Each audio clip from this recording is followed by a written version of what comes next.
Welcome here to Cam's Pizzeria and Camillus. Cam Lynch at Cam's. So it makes sense you did Cam's Cam at Syracuse. Right. So we have Cam's Cam at Cam's technically today. Of course, I'm Dan Tortora. Cam Lynch played for Syracuse Orange football, and he had the opportunity to be out there as a linebacker, also special teams, and now you have an opportunity at the NFL. So first and foremost, how has this whole experience been for you and the opportunity that you had at Syracuse? It's been awesome.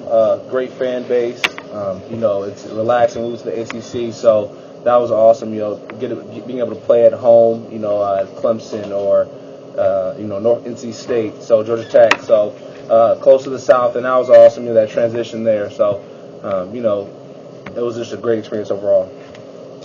When you decided to come to Syracuse from Georgia, obviously there's been that bridge from Georgia to Syracuse now where other guys are coming over like George Morris and whatnot, Josh Paris, as you had said as well, right, and some other guys in the future of recruiting. What can you say about kind of being one of the initial guys with some of the members like Shafer and whatnot on the staff, right, to come from Georgia? What can you say about that? I mean, it feels good because, not everybody, people from up north don't really recruit down south, so it was good to, like you said, create that bridge. So, having guys come from down south, that's where the speed's at, that's where the strength is at. We know how to play football down there, so we play spring ball and all that. A lot of teams up north don't really have spring football, I don't think, in New York City. So, it's good to bring that vibe up here, and I think the guys like it a lot. Different culture here. It's amazing, and I can't complain at all. What was the biggest change for you from Georgia to Syracuse besides the weather? I mean, what was that thing that maybe not a culture shock, but a little bit of a change for you? I think the change is down south, like you say hello to a perfect stranger. You walk by, you say hello. Up north it's a little different. You walk by, keep your head straight, keep to yourself sometimes. But down south, you say hello to a person driving by in a car. And up here, it's like people find it a little weird, which is fine. But I continue to just do that up here as well.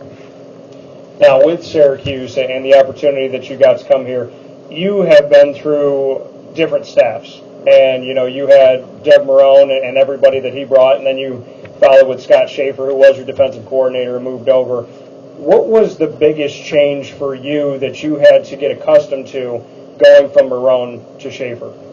The thing with Coach Marrone is he's like a prototypical NFL head coach, stoic, just about his own business. Yeah. Spoke to you when he spoke to you. He meant business. Coach Shafer, he'll ride around in the locker room on his bike, on our bikes. So players coach, move around a little bit. So dap you up. But Coach Marrone will say hello to you. Shake your hand as well. But that was a major difference. What was it like to have that news that Doug Marrone was going to the NFL and that Scott obviously was moving up? I mean, in that middle period, I guess we'll start there, when you found out Doug was leaving and you didn't know that Scott was taking over, what was going through your mind at that time? Because obviously you had made the decision to come to Syracuse, and any given time a coach can make a change. So what was going through your mind at that point? It was, I was happy for Coach Marrone because it was a business decision, so it made a lot of sense, to take care of his family, take care of himself. It's probably something that he wanted to do. Like at one point, I would want to be playing in the NFL as well. Coach Shafer wants to be an NFL coach. So, like I said, it was a business decision, and I was happy for Coach Shafer as well because he's going to fulfill his dream as being a head coach for the first time. Great defensive coordinator as well, and a great head coach. So, I was happy for both of them. How did you handle the switch from Marrone? Because you said Marrone was more stoic, more NFL, more right, hi, how are you, business all the time, where Shafer's more about family. Right. What do you like better? I mean, what's been better for you as a player? Neither better. I think it was just both. It was good to have a mixture of both, to see different aspects. So when you do go to the NFL, you see something like, okay, I like this, I like that, but I think I like both aspects. You like the business and you like the friendly one too. So neither better though. Looking back on your time at Syracuse, you've had an opportunity to play with a lot of different linebackers, a lot of guys you built friendships with and respect. Who are the guys that you're going to remember the most when you leave? All of them, really. Shariki, Marquise Sproul, Dyshawn Davis, all of them. And especially like the young guys coming up like Zaire Franklin and even Josh Kirkland, like they're all my brothers.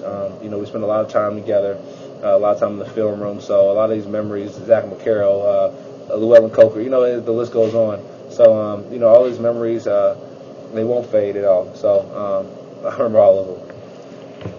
Dyshawn's a guy that you got to spend a lot of time with on the outside. Mm-hmm. And with Dyshawn's strong side, you on the weak side, what was that relationship like? How did it blossom? How did it grow, knowing that you were the guys that had to anchor the middle of the defense? It was good because, we'll go home after the game and okay, this is what we should have done, or, while we're on the sideline, there's more of a connection. The more that you spend time with somebody, the more, you'll be in tune with them. So it was easy to communicate with him because we were around each other a lot. So it was just easy, and, I enjoyed playing with that man, and I'll miss him. You and Dyshawn had opportunities that not every college football player gets, which is to play very young, very new to the team. When you look back on your time at Syracuse, how important was that for you in your growth as a player to get to where you are now going into the NFL draft, to have had that experience with Dyshawn so young where the coaches trusted you at that point? It was important because, the earlier you play, the more experience you have, the better off you'll be. Like Zaire Franklin, he has an opportunity, or Marquise Hodge has the opportunity to, grow within the system and become a better player. And the more you're on the field, the more reps you get, and the better you are is a result of the reps that you get. So that was awesome, and I thank the coaching staff for putting us on the field so early. Playing with Siriki Diabate, then having after him Marquise Sproul take over middle, then Marquise Hodge take over. You've had a lot of different guys at middle linebacker. What can you say about those three guys, what they've done? And they all had different skill sets, and right. They all got the job at different times in their collegiate careers, Marquise being the youngest one to kind of jump into that. Right. What can you say about those three gentlemen? They're awesome guys. Siriki just recently got a job at Colgate, so I'm proud of him. That's a testament of his character. And, with Marquise, he's playing with the Falcons now, so, he's a great player, like you said, and, a great big brother as well, just as well as Siriki. And Marquise Hodge, he's still playing. He has great experience under his belt so far, so he has a senior season underneath him, and then his freshman year, he played a lot as well. So, all these guys, mean a lot to me. Even, everybody in that room, Coach Lee does as well. So, Coach Dan Connolly and Mike Morrison, those guys that I've been in that room with, all had an impact on my life. So they're all important. Some people don't like the fact of having, if you're in the linebacker situation, to have different personnel out there. You like to have the same guys and build that together. You've been able to handle it with a bunch of different players, like we just talked about, with middle linebackers especially, and you've been successful. You've had different position coaches and been successful. Right. You've had a different head coach and been successful. It seems like you take everything, all these changes, and you see it as a positive and kind of filling the pot for you and giving you more going into the NFL, as opposed to how some other people would like to have continuity. It seems like you kind of like the fact that you got a little bit of everything. Oh yeah, most definitely. It was good to see refreshing faces come in the game. Like sometimes Kirk and Luke would come in the game. I'm like, yeah, like it'd just be fun to see different guys, and you have different relationships with different people. So the conversations are different sometimes. So when you get in the game with different guys, and just sometimes it's fun to see different players in there. So like I said, it's a positive. And at the end of the day, you're there to do your job. So that doesn't change. But people that come in do. So it's just fun. Looking at the future for you, when you look back on all the time you had at Syracuse and what you're trying to do in the NFL going forward, what is one of the best memories that you had, whether it be a sack, a tackle, forced fumble, whatever it may be? What's something at your time in Syracuse that really stays with you top of mind as you move forward? I think there's two. I would say the West Virginia game when we beat Geno Smith in the Dome. That was pretty awesome. I mean, I didn't even play that much that game, but just to be on the sideline, the atmosphere, it was insane. And then the next time was when we beat BC. That last touchdown pass to Josh Parrish from Terrell Hunt. That was insane as well. Just the feeling that the rush that you're going to a bowl game or you beat a top 10 team in the nation, top 20 team in the nation was pretty awesome. So those were the best times of my college career, most definitely. The two best times of your college career, you named not really having a lot to do with you, Right. but having to do with the team. And I think that says a lot about your character, which I knew going into this conversation here, Wake Up Call with Dan Tortora live at Cam's Pizzeria in Camillus, and that being the fact that you've always been so humble and so selfless. Where did that come from? Where can you say that you really learned to be the type of person where your good memories have to do with the goodness of everybody and not just something that helps yourself?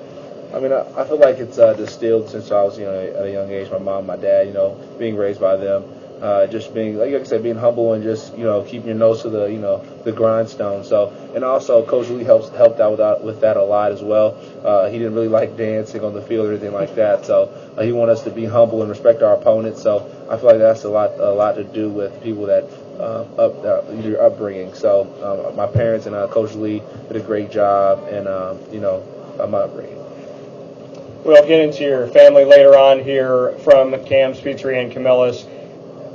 But looking at Coach Lee, you and I talked off the air about him, how much you respect him and what he means to you. What is it about Clark Lee that's really made you be close to him, have that opportunity to have that strong relationship with him? What is it about him as your linebacker coach that really helped you out? Because you didn't have him the whole time, but you did have him toward the end. He's a great man. Coach Lee's one of the guys that you invite to my wedding. Like Coach Lee, come on. Like I'm having a wedding, because he's just a great man. He's very involved in our lives. Any decision we make based off of if Coach Lee would like it or not. Like be on South Campus, like, oh, Coach Lee wouldn't like that, so let's not do it. And he had a major impact on our lives. And is a great coach, a great human being, great man, very family oriented. We all love him. All my teammates respect him, no matter where they're from. We do Bible studies on Thursdays, and he leads those. So just the amount of respect for that man is you can't amount to it. And I want to go to something that you just brought up. You said Bible study on Thursday. Not only do you have it, but it's led by Clark Lee, linebacker coach for Syracuse. What do you think about that? I mean, what does it mean to you that he is there for you if you have a faith and you want to experience things together and talk about things? What does it mean to you that there is a Bible study for Syracuse from your position coach that you've been able to be a part of? I mean, I feel like it's huge. Like Shriki Dibata, he's from a Muslim faith, like he's Muslim, and it's not any specific religion. It's not just Christians can come to this Bible study. It's anybody can come, any belief that you have, you come, and it's open. And it's mostly, we talk about doing the right thing and serving people the right way and becoming a better person. And Coach Lee leads that, and I feel like it's huge because you're growing spiritually, and we've all enjoyed that. And so when we did that during the season, we started that this past year, and it was just amazing. So I appreciate him for that, and I always remember that. We'll talk more about faith, family, and football coming up here. Cam's Pizzeria in Camillus. We're live with Cameron Lynch. Cam at Cam's. Cam, Syracuse football alum, heading to the NFL draft and to a great future from there. Appreciate everything that he's done. We'll be talking with him very much to come here from Wake Up Call with Dan Tortora. Stay tuned.